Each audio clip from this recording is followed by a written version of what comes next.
my name's Paula Bowles and I'm the illustrator of Marv and the Ultimate Superpower. And one of the books that I have enjoyed this year is Kitty and the Tiger Treasure, which is written by Paula Harrison and illustrated by Jenny Lovely.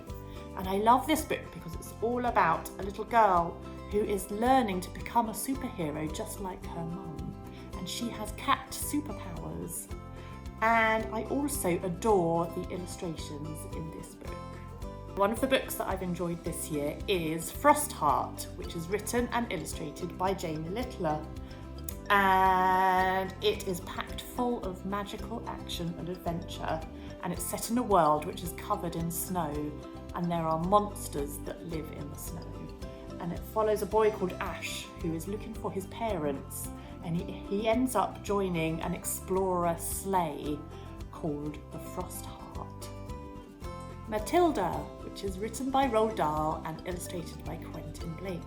And this is actually my original copy from 1989. And I love Matilda because she's so clever and she reads mountains and mountains of books, despite there being some horrible grown-ups in her life.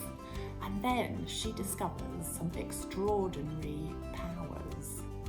Mr. Penguin and the Lost Treasure, which is written and illustrated by Alex T. Smith. And it's all about a penguin called Mr. Penguin, who is a professional adventurer, and it's full of action and adventure, and it's very, very funny, and I love all the illustrations inside. Attack of the Heebie-Jeebies, which is written and illustrated by Tom Percival. And one of the reasons I love this book is it's all about emotions and fears and worries, and it's all about a little girl called Erica who gets stuck in a dreamscape, and she meets the dream team who are there to help her get home.